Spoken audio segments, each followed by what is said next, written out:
소송 구조론은, 자, 가장 먼저 소송 구조론이 되려면 어떤 사람이 소송의 주체가 되고 주체 사이에 어떻게 구성이 될 것인가. 그러려고 그러면 소송의 주체성을 인정되지 않는 구조 하에서는 소송의 구조론 자체가 말할 필요가 없겠죠. 우리가 보통의 소송 구조론 그러면 일단 규문주의와 탄핵주의로 나누고, 규문주의와 탄핵주의로 나누는데 어느 부분에서, 자, 탄핵주의에서 직권주의와 당사자주의로 나눴습니다. 그러면 우리가 소송의 구조를 가지고 있다. 소송은 어떤 구조를 가지고 있느냐? 그러면 이제 규문주의, 탄핵주의로 한번 먼저 들어가 볼까요? 뭘보다 규문주의라 그러고 뭘보다 탄핵주의라 그러는가? 라고 할 때, 규문주의는 여러분이 생각할 때 우리가 옛날 생각을 하면 사또재판을 생각하시면 됩니다. 사또재판이란 뭐냐 그러면 사또가 이방을 통해 가지고 그냥 붙잡아 와.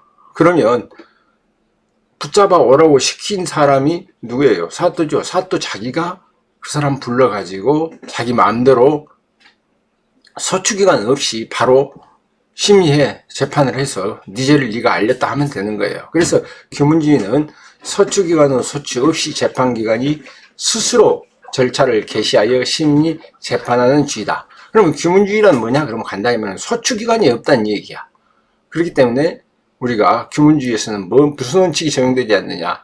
소추기관이 없으므로 불고불리의 원칙이 인정되지 않는다. 불고불리의 원칙을 다른 말로 뭐라 그럽니까? 공소를 제기하지 않으면, 소추기관이 소추하지 않으면 심리할 수 없다. 이게 바로 불고불리의 원칙이라고 그러죠. 이것이 인정되지 않는 것은 규문주의라고 합니다. 그러면 여기서 2번을 잘 보십시오. 형사 절차는 소송의 구조를 갖느냐 안 갖느냐, 갖지 않으므로 피고인은 당사자로서의 지위가 인정되지 된다 안 된다? 안 된다. 그래서 피고인은 단순한 심리의 객체에 불과하다. 그러면 규문주의는 우리가 한 가지만 알아두시면 돼요. 소송의 구조를 갖지 않는다는 거. 소송의 구조를 갖지 않기 때문에 피고인은 뭐냐? 피고인은 당사자로서의 지위를 인정하지 않기 때문에 단순한 심리의 주체가 될 수가 없는 것이 아니라 객체로 전락해버린다는 것. 이 정도만 알아두시면 됩니다. 그렇다면 이 규문주의는, 자, 프랑스 혁명을 계기로 무엇으로 바꿔집니까? 탄핵주의로 바꿔집니다. 탄핵주의는 두 가지 부분을 여러분이 알아두시면 되죠. 일단 소추기간이 있냐 없냐 하면 소추기간이 있다. 소추해서, 그러면 소추기간이 소추를 해야만 재판기관이 비로소 재판을 하는 주의를 탄핵주의라고 한다.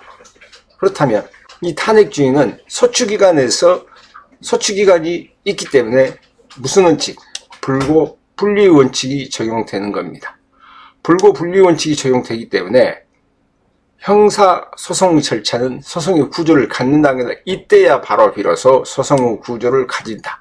그래서 소송의 구조는 언제부터 갖느냐라고 얘기를 하면, 자, 탄핵주의서부터 갖는다. 그래서 이때야 바로서 피고인은 소송의 주체로서의 주체성을 인정받아서 뭐 하게 된다? 그 소송에 관여하게 됩니다. 그렇다면 지금 현재 우리는 어떤 거냐? 우리 현행법은 어떤 제도를 취하고 있느냐? 현행법은 국가소추주의에 의한, 누가 소추한다 그래요? 검사가 소추하는 탄핵주의의 소송 구조를 택하고 있습니다. 그래서 여기에서 이제 가장 중요한 것은 직권주의와 우리 형사소송법은 탄핵주의적 소송 구조를 채택하고 있다 그랬죠. 그러면 탄핵주의적 소송 구조 중에서 가장 중요한 부분이 있어요. 어떤 부분이 있냐? 어떤 부분은 당사자주의고 어떤 것은 직권주의냐? 직권주의적 요소를 찾아야 된다. 그럼 무엇보다 직권주의라 하고 무엇보다 당사자주의라 할 것이냐? 일단 직권주의.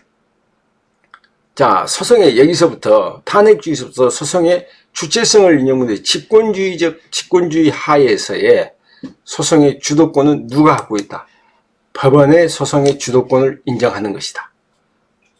그러면 당사자주의는 뭐냐? 당사자주의는 당사자인 검사와 피고인에게 소송의 주도권을 인정하는 것이다. 그렇다면 직권주의를 일단 볼까요? 직권주의란 법원의 소송의 주도권을 인정하여 법원의 직권에 의하여 심리를 행하는 주의로 어디에서 많이 행하는 거냐? 대륙법계의 형사소송의 절차입니다. 하지만 당사자주의는 당사자인 검사와 피고인에게 소송의 주도권을 인정하여 법원은 제3자적 입장으로서 빠져나와 그래서 당사자의 주장과 제3자로서 당사자의 주장과 입증을 판단하는 소송 구조로 어디에서 영미법계의 소송 형사소송 절차의 원칙입니다. 이 직권주의와 당사자주의인데 우리가 이 시험 문제에서 가장 잘 나오는 부분이 어느 부분이냐면 우리 형사소송법상 어느 부분이 직권주의적 요소이고 어느 부분이 당사자주의적 요소인가에 대해서 시험 문제에는 나오면 여러분이 조금 잘 구별을 해 두셔야 될 부분이 여기에 있다라고 봅니다. 그래서 직권주의와 당사자주의가 있는데 직권주의와 당사자주의 중에서 어떤 것이 많아?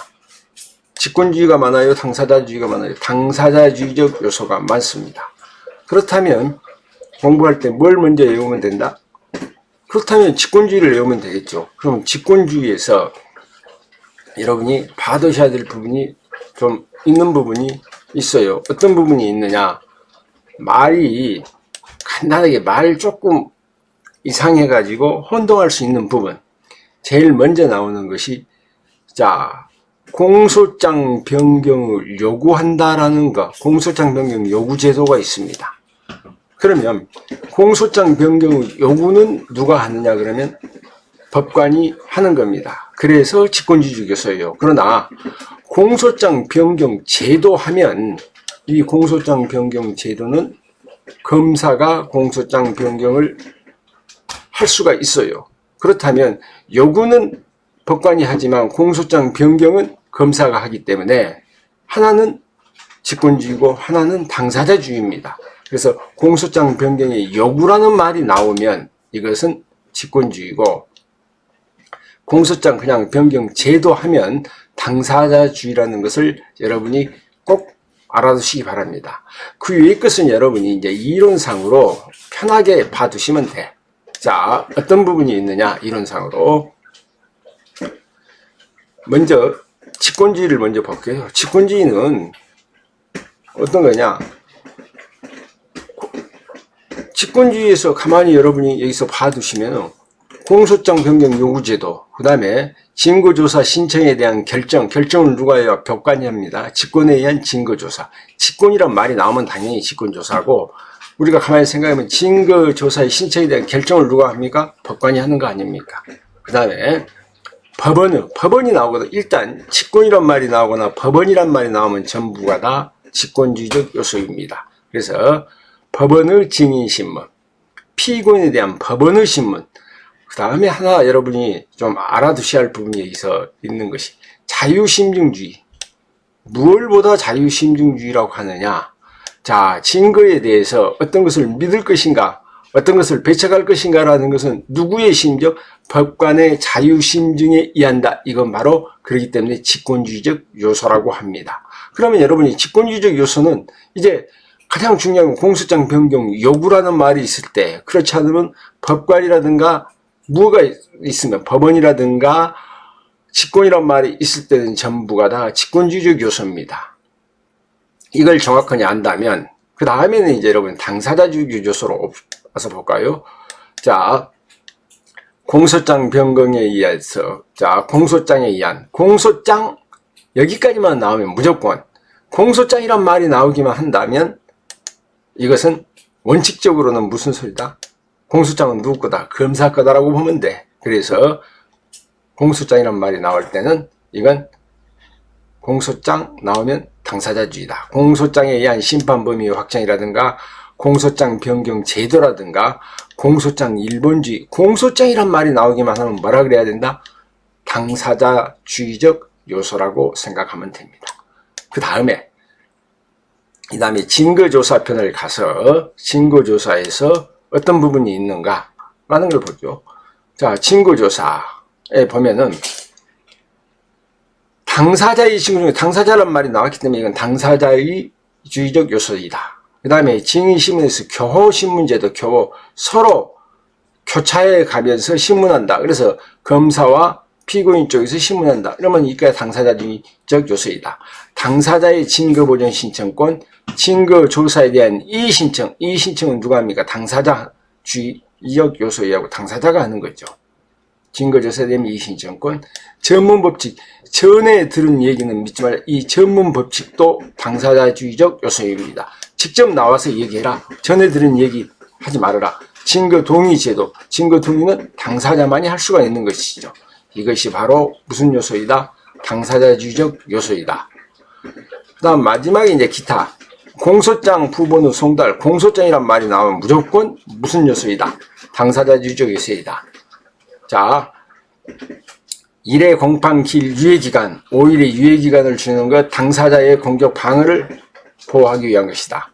그 다음에 C, D, E가 있죠. 검사의 모두 진술. 검사라는 말이 나왔으니까 검사가 당사자주의죠. 피고인의 진술권과 진술거부권. 검사와 피고인이 나왔을 때는 그이가 당사자주의적 요소입니다. 마지막으로 검사의 의견 진술.